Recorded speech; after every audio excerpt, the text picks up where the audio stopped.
17 मई की रात जब दुनिया का ज्यादा हिस्सा सो रहा था तब मिडिल ईस्ट से आई कुछ रिपोर्ट्स ने ग्लोबल न्यूज रूम्स में पैनिक क्रिएट कर दिया। इस बार डिस्कशन ऑयल फील्ड्स, मिसाइल्स या मिलिट्री बेसिस को लेकर नहीं था। कंसर्न था यूएई की न्यूक्लियर इंफ्रास्ट्रक्चर को लेकर। कुछ ही घंटों में एनालिस्ट्स, गवर्नमेंट और सिक्योरिटी एक्सपर्ट्स एक ही सवाल पूछने लगे, अगर एक न्यूक्लियर प्लांट वॉर जोन का हिस्सा बन जाए तो क्या होगा? क्योंकि न्यूक्लियर क्राइसिस कभी बॉर्डर्स तक लिमिटेड नहीं रहता। इसका impact oil prices, global trade, financial markets और हजारों किलोमीटर दूर बैठे देशों पर भी पड़ता है, इंक्लूडिंग इंडिया। तो दोस्तों, आज की इस वीडियो में हम डिटेल में समझेंगे कि यूएई का न्यूक्लियर प्लांट इतना इंपॉर्टेंट क्यों है, मिडिल ईस्ट में टेंशंस इतनी रैपिडली क्यों बढ़ रही हैं, न्यूक्लियर फैसिलिटीज पर अटैक्स को दुनिया इतना डेंजरस क्यों मानती है, और सबसे इम्पोर्टेंट, इसका इंडिया पर कितना इम्पैक्ट पड़ सकता है। क्या इंडिया में पेट्रोल डीजल महंगा हो सकता है? क्या गल्फ में काम कर रहे लाखों इंडियंस डेंजर में आ सकते हैं? और क्या मिडिल ईस्ट एक और बड़े वॉर की तरफ बढ़ रहा है? इन सब सवालों के आंसर्स आपको इस वीडियो में मिलने वाले हैं, इसलिए वीडियो के एंड तक बने रहिए, क्योंकि आगे जो इन्फॉर्मेशन आप सुनेंगे वो सिर्फ मिडिल ईस्ट तक नहीं बल्कि इंडिया के फ्यूचर से भी कनेक्टेड है।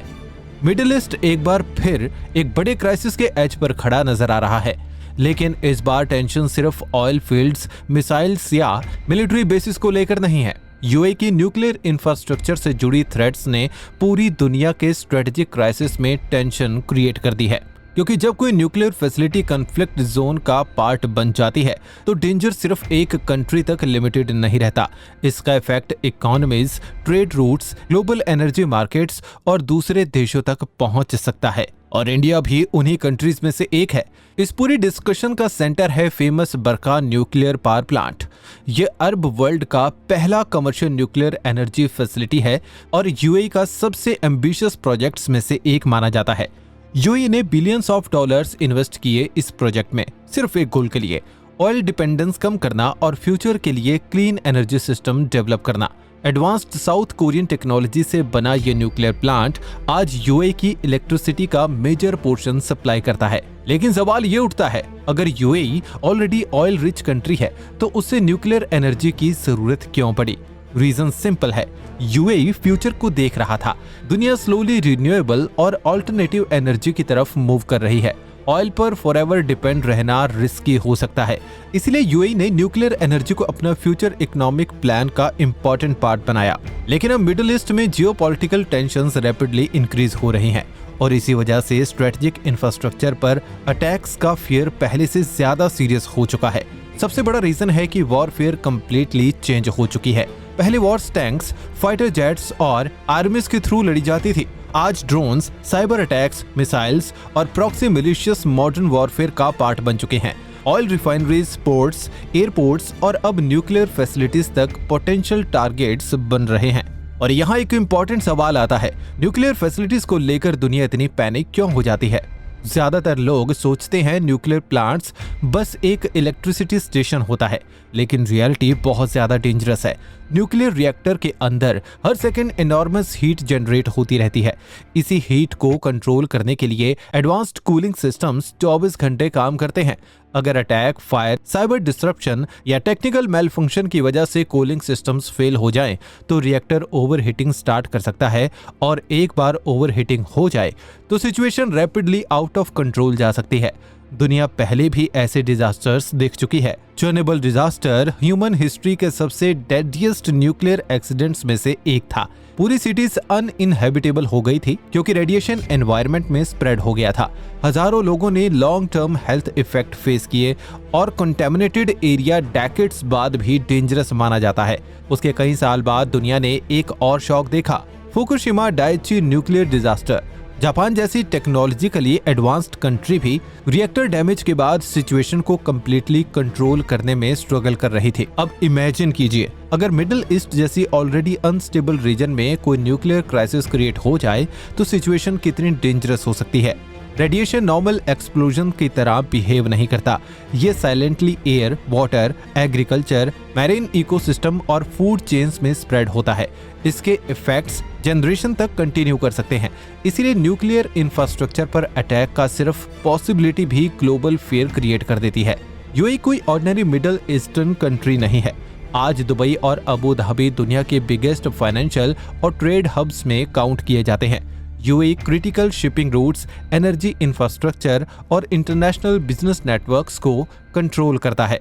इसी वजह से रीजनल टेंशंस के टाइम पर यूएई स्ट्रेटेजिक इंपॉर्टेंस भी कैरी करता है। रिसेंट ईयर्स में गल्फ कंट्रीज ड्रोन अटैक्स और मिसाइल थ्रेट्स का सामना कर चुकी हैं, स्पेशली यमन जैसे कन्फ्लिक्ट जोन से ऑपरेट करने वाले आर्म्ड ग्रुप्स की तरफ से। एक्सपर्ट्स का मानना है कि modern militant organisations deliberately economic infrastructure को टारगेट करते हैं, क्योंकि ऐसे attacks international pressure instantly create कर देते हैं।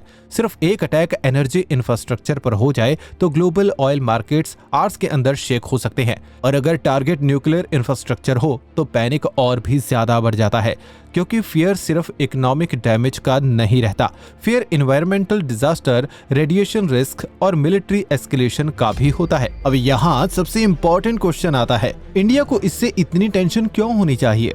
आंसर सिंपल है, इंडिया और गल्फ रीजन डीपली कनेक्टेड है, इकोनॉमिकली, स्ट्रेटेजिकली और सोशली।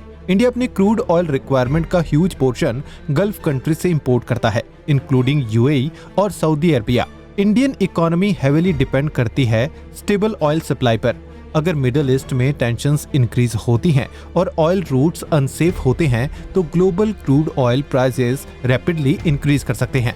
आज जैसे ही ऑयल प्राइसेस बढ़ते हैं, impact directly common Indian citizens तक पहुंचता है। पेट्रोल महंगा हो जाता है, डीजल प्राइसेस इंक्रीज होती है, ट्रांसपोर्टेशन कॉस्टली हो जाता है, फूड प्राइसेस राइज करते हैं, इन्फ्लेशन पूरी इकोनॉमी में स्प्रेड होने लगता है। यानी अगर गल्फ में इंस्टेबिलिटी बढ़ती है तो उसका इफेक्ट इंडिया के आम आदमी की जेब तक पहुंच सकता है। लेकिन क्या सिर्फ ऑयल प्राइसेस ही इंडिया की प्रॉब्लम है? बिल्कुल नहीं। इंडिया दुनिया के लार्जेस्ट एनर्जी इंपोर्टर्स में से एक है। इसका मतलब है गल्फ ऑयल सप्लाई में इवन स्मॉल डिस्ट्रप्शन भी मैसिव फाइनेंशियल प्रेशर क्रिएट कर सकता है। अगर crude oil prices suddenly spike करते हैं तो इंडियन रुपी पर भी प्रेशर पड़ सकता है, गवर्नमेंट का इंपोर्ट बिल इंक्रीज हो सकता है, इकोनॉमिक ग्रोथ स्लो हो सकती है और इन्फ्लेशन कंट्रोल करना और डिफिकल्ट हो सकता है। लेकिन ऑयल कनेक्शन ही इंडिया की टेंशन का सिर्फ फेक रीजन नहीं है। दूसरा मेजर कंसर्न है गल्फ कंट्रीज में काम करने वाले इंडियंस की safety. More than 8 to 9 million Indians Gulf region में रहते हैं और काम करते हैं, और यूनाइटेड अरब अमीरात्स उन कंट्रीज में से एक है जहां लार्जेस्ट इंडियन कम्युनिटीज अब्रॉड में काउंट की जाती हैं। Indian workers construction companies, hospitals, hotels, technology firms, retail businesses और ट्रांसपोर्ट सर्विसेज हर जगह एम्प्लॉयड है। गल्फ इकोनॉमीज में इंडियन का कंट्रीब्यूशन बहुत बड़ा माना जाता है। अगर रीजनल इंस्टेबिलिटी इंक्रीज होती है तो फॉरेन वर्कर्स सबसे पहले अनसर्टेनिटी फेस करते हैं, कंपनीज ऑपरेशंस स्लो डाउन कर देती हैं, जॉब्स अनस्टेबल हो जाती हैं, ट्रैवल रिस्ट्रिक्शंस इंक्रीज होने लगते हैं, सिक्योरिटी कंसर्न्स रैपिडली ग्रो करते हैं और एक्सट्रीम सिचुएशंस में एवैक्यूएशन ऑपरेशंस तक की जरूरत पड़ सकती है। इंडिया पहले भी ऐसे क्राइसिस फेस कर चुका है। ड्यूरिंग द गल्फ वॉर, जब थाउजेंड्स ऑफ इंडियन सिटीजन्स को वॉर जोन से रेस्क्यू करना पड़ा था। और यहाँ एक और इम्पोर्टेंट क्वेश्चन, अगर फ्यूचर में सिचुएशन और बिगड़ती है तो क्या इंडिया को फिर मैसिव एवैक्यूएशन ऑपरेशंस करने पड़ सकते हैं? एक्सपर्ट्स के अकॉर्डिंग अगर गल्फ रीजन में लार्ज स्केल कन्फ्लिक्ट होता है तो millions of overseas workers directly affect हो सकते हैं, एयरपोर्ट्स टेम्परेरली क्लोज हो सकते हैं, फ्लाइट्स कैंसिल हो सकती हैं और इमरजेंसी एवैक्यूएशंस एक्सट्रीमली चैलेंजिंग हो सकते हैं। एक और इम्पोर्टेंट रीजन है जिस वजह से गल्फ इंस्टेबिलिटी डायरेक्टली इंडिया को अफेक्ट करती है। गल्फ कंट्रीज में काम करने वाले इंडियंस हर साल बिलियंस ऑफ डॉलर्स इंडिया भेजते हैं। इस मनी को रेमिटेंस इनकम कहा जाता है। केरला, पंजाब, उत्तर प्रदेश और तेलंगाना जैसे स्टेट्स में लाखों फैमिलीज ओवरसीज इनकम पर डिपेंड करती हैं। एजुकेशन, बिजनेसेस, हाउस कंस्ट्रक्शन और डेली हाउस होल्ड एक्सपेंसेस तक ये रेमिटेंसेस सपोर्ट करते हैं। अगर गल्फ इकोनॉमीज कन्फ्लिक्ट की वजह से सफर करती है तो जॉब लॉसेस इंक्रीज हो सकते हैं और रेमिटेंसेस शार्पली डिक्लाइन हो सकते हैं। इससे सिर्फ फैमिलीज पर नहीं बल्कि लोकल इकोनॉमीज पर भी फाइनेंशियल प्रेशर क्रिएट होगा। अब एक और बहुत बड़ा फैक्टर समझना जरूरी है, ग्लोबल शिपिंग रूट्स। दुनिया के मोस्ट इंपॉर्टेंट शिपिंग रूट्स में से एक है स्ट्रेट ऑफ हॉर्मुज़। ये narrow waterway nearly 20% global oil trade handle करता है। हर दिन मैसिव ऑयल टैंकर्स इस रूट से पास होते हैं जो दुनिया भर की कंट्रीज को एनर्जी सप्लाई करते हैं। अब सवाल ये है, अगर स्ट्रेट ऑफ हॉर्मुज़ अनसेफ हो जाए तो क्या होगा? ग्लोबल शिपिंग इंस्टेंटली रिस्की हो जाएगी, कार्गो मूवमेंट स्लो हो जाएगा, इंश्योरेंस कॉस्ट्स बढ़ जाएगी और इंटरनेशनल ट्रेड एक्सपेंसिव होने लगेंगे, क्योंकि दुनिया का नियरली 20% ऑयल इसी रूट से पास होता है।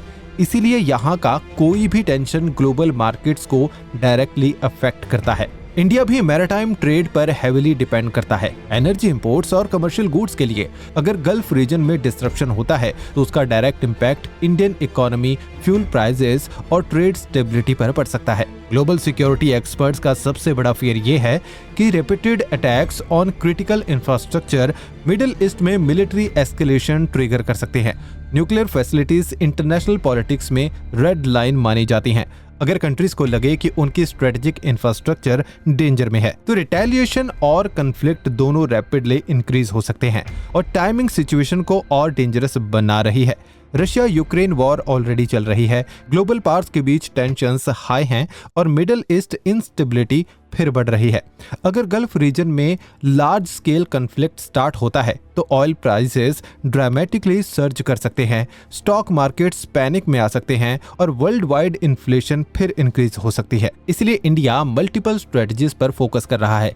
एनर्जी सिक्योरिटी स्ट्रेंथन करना, स्ट्रेटेजिक ऑयल रिजर्व्स बढ़ाना और ओवरसीज इंडियंस की प्रोटेक्शन इंश्योर करना। साथ ही India balanced diplomatic relations maintain करने की कोशिश कर रहा है ताकि रीजनल स्टेबिलिटी बनी रहे। तो दोस्तों, आपको क्या लगता है, क्या मिडिल ईस्ट का टेंशन फ्यूचर में और डेंजरस हो सकता है? क्या इंडिया को गल्फ ऑयल पर डिपेंडेंसी कम करनी चाहिए? अपने ओपिनियन कमेंट्स में जरूर बताएं। वीडियो इन्फॉर्मेटिव लगी हो तो लाइक, शेयर और सब्सक्राइब करना बिल्कुल भी मत भूलिएगा।